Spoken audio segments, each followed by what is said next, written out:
पुरुष भाग 5। स्वयं बुद्धि मंत्री की ये बात सुनकर अमावस्या की रात्रि के अंधकार की भ्रांति अज्ञान रूप ग्रंथकाल की घान रूप विश्व रूप विषममति संपन्न संभिसन्नमति नामक मंत्री बोले, शाबाश स्वयंभूत शाबाश। उद्गार से आहार की प्रतीति होती है और उसी प्रकार तुम्हारे वाक्य द्वारा तुम्हारे मनोभाव को जाना जा सकता है।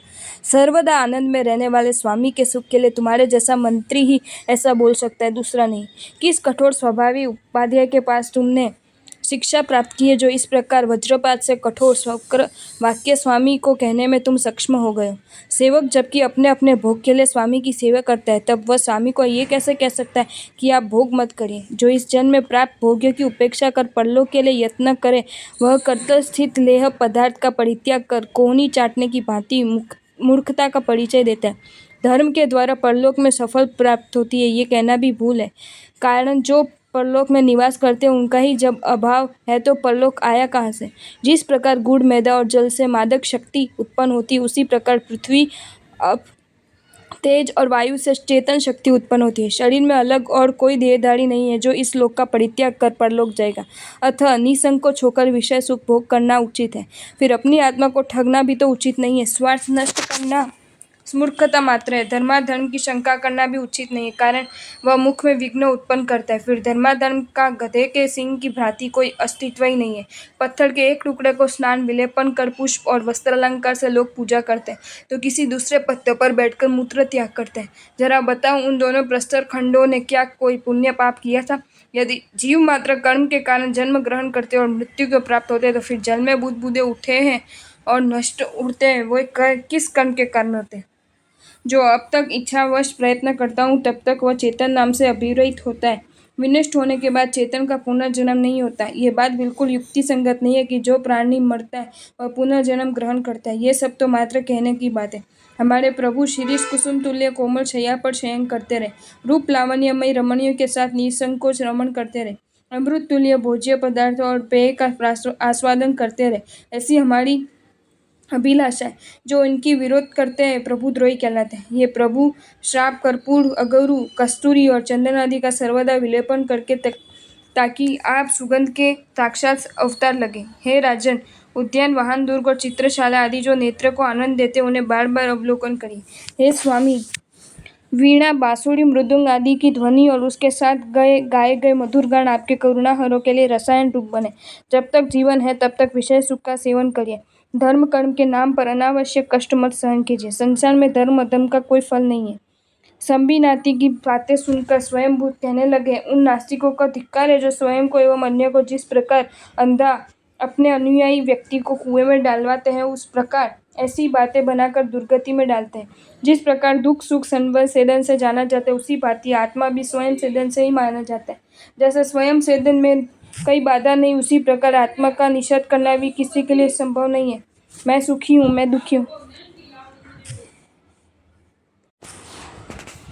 इस प्रकार की अबाधित प्रतीति आत्मा के सिवाय और कोई नहीं कर सकता। इस प्रकार के ज्ञान से स्व शरीर में जब आत्मा सिद्ध होती है, तब अनुमान द्वारा अन्य के शरीर में भी आत्मा है ये सिद्ध होता है। जो प्राणी मरता है वह पुनः जन्म ग्रहण करता है। इससे बिना किसी संदेह के ये प्रमाणित होता है कि चेतना का परलोक भी है। जिस प्रकार चेतना बाल्य के जीवन को प्राप्त होती है, यौवन के वार्धक्य प्राप्त करती है, उसी प्रकार चेतना एक जन्म में दूसरा जन्म भी ग्रहण करती है।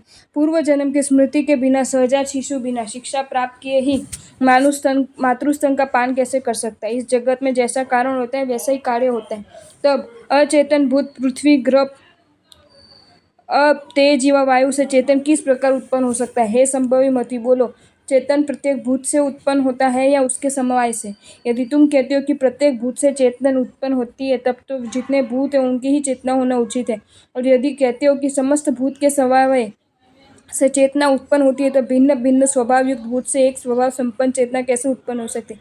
ये सभी तथ्य विचारणीय है। पृथ्वी रूप रस गंध और स्पर्श गुण युक्त है, जल रूप स्पर्श और रस गुण युक्त है, तेज रूप और स्पर्श गुण युक्त है, वह एवं वायु केवल स्पर्श युक्त है। इस प्रकार भूत के भिन्न भिन्न स्वभाव भी सभी को ज्ञात है। यदि तुम कहो कि जल से भिन्न गुण युक्त मुक्ता जिस प्रकार उत्पन्न होता है, उसी प्रकार अचेतन भूत से चेतना उत्पन्न होती है, तो ऐसा कहना उपयुक्त नहीं है।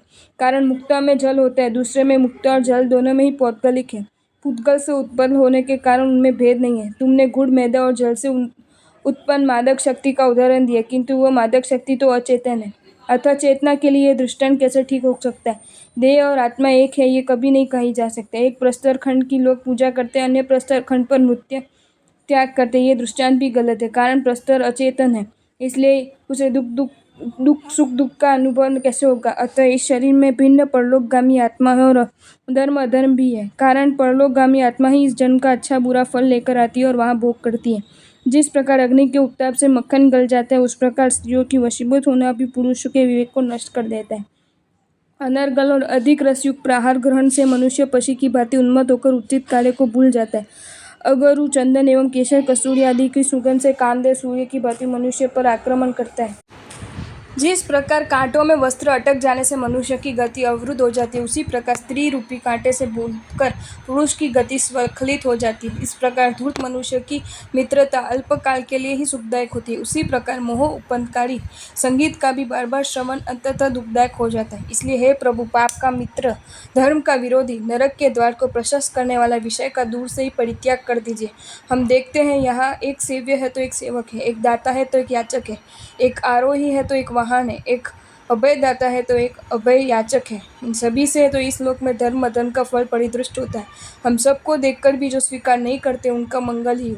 मैं इस विषय में और क्या कहूँ? राजन, आपको असत्य वचन की भांति दुखदायी अधर्म का परित्याग कर सत्य वचन की भांति सुख का अद्वितीय कारण रूप धर्म का आश्रय ग्रहण करना उचित है। ये सब सुनकर शतमतिक नामक मंत्री बोला, प्रतिमुहूर्त भंगुर पदार्थ विषयक ज्ञान से अतिरिक्त अन्य कोई आत्मा नहीं है। वस्तुत स्थिरता विषयक जो बुद्धि है, वो वासना का ही परिणाम है। इसलिए पूर्व और अपर मुहूर्त की वासना रूप एकता वास्तविक है, मुहूर्त की एकता वास्तविक नहीं है। तब स्वयंभूत ने कहा, कोई भी वस्तु अन्यव्य या परंपरा रहित नहीं है। जिस प्रकार गाय से दूध पाने के लिए जल, घास खिलाने की कल्पना करनी होती है, उसी प्रकार आकाश कुसुम की भांति या कच्छप के बाल की भांति संसार में अन्यव्य रहित कोई वस्तु नहीं होती। इसलिए क्षणभंगुरता की बात करना वृथा है। यदि वस्तु क्षणभंगुर है तो संतान परंपरा को भी क्षणभंगुर कहा जा सकता है। यदि हम संतान की नित्यता स्वीकार करते हैं, तब अन्य पदार्थ को क्षणिक कैसे कह सकते हैं? यदि समस्त पदार्थ को ही क्षणिक कहे, तब धरोहर एवं धन को पुनः छानना तो बीत गया, उसे पुनः स्मरण करना, अभिज्ञान चिन्ह तैयार करना कैसे संभव हो सकता है? जन्म के दूसरे मुहूर्त हो जातक यदि विनिष्ट हो जाता है, तब तो वह मुहूर्त से उसे माता पिता की संतान नहीं कहा जा सकता और न ही बालक माता पिता को माता पिता कहेगा। अतः सभी वस्तु को क्षणभंगुर कहना असंगत है।